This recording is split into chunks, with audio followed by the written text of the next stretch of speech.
we almost lost all of our bikes.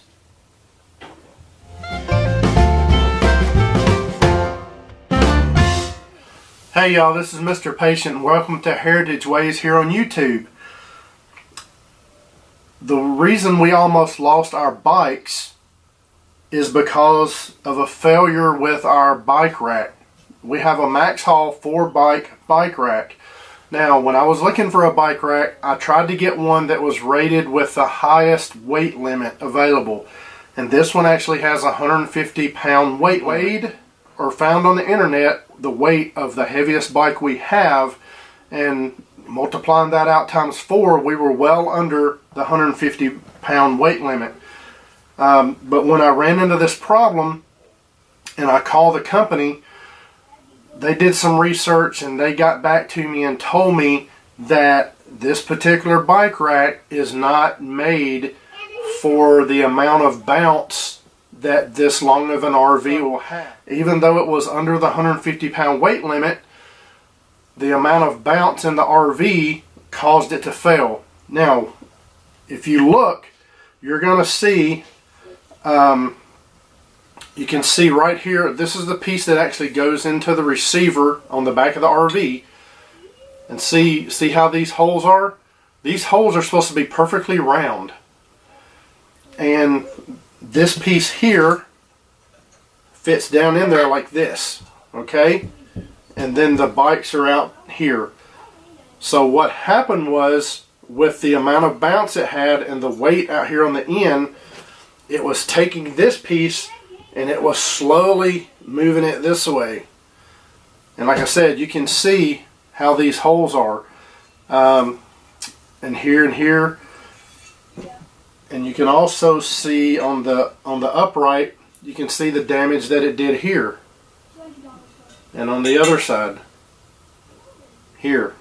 But it also took the pin and bent the pin.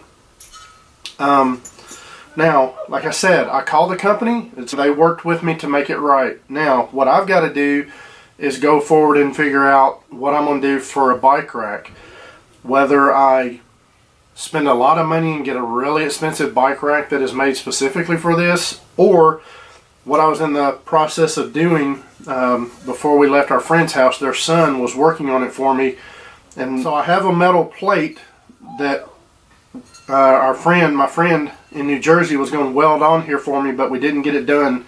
He sent the metal plates with me, so I was just gonna, what I'm thinking about doing is just taking this one and putting a thicker plate on it and beef it up a little more, and figure out what to do on these as well to try to make it to where it's not going to fail again just by beefing it up with other metal plates. So taking metal plates and putting all around this area, possibly even straightening this out and putting a short piece of tube or channeling in here to make this one more sturdy as well.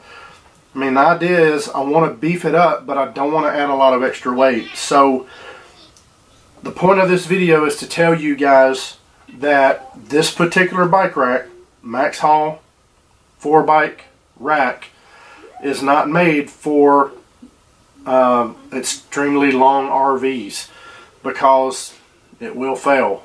So the purpose of this video is just a follow-up from the original video we made when we got this bike rack and installed it, to let you know how this bike rack performed and to show you what was happening. That way, if you're needing to buy a bike rack for your RV, not that this company makes a bad product, but there was no information telling me that it was not suitable for RVs or RVs over a certain length. If you're going to be getting a bike rack like this to use for an RV, you might want to contact the company and find out from them, you know, is it rated to be used for an RV with the length of your RV, just to make sure you don't have any issues or try to avoid. Just wanted to show you this so you guys could see what happened to us. And this happened over the course of about, I want to say it was about 800 miles that we drove. And when we got to our stopping spot, one night and I went to take the bikes off the bike rack, this was what I found. So we're just fortunate that it didn't totally fail to where we were dragging our bicycles behind the RV, or even worse, the bicycles came loose and caused an accident for someone behind us. So Lord was looking out for us, but we just wanted to let you know what we found out. Thank you guys for watching. Don't forget to subscribe to our channel, give us a thumbs up if you like the video, and hit the bell for notifications so that you can get notifications whenever we put out new content. Thanks for watching.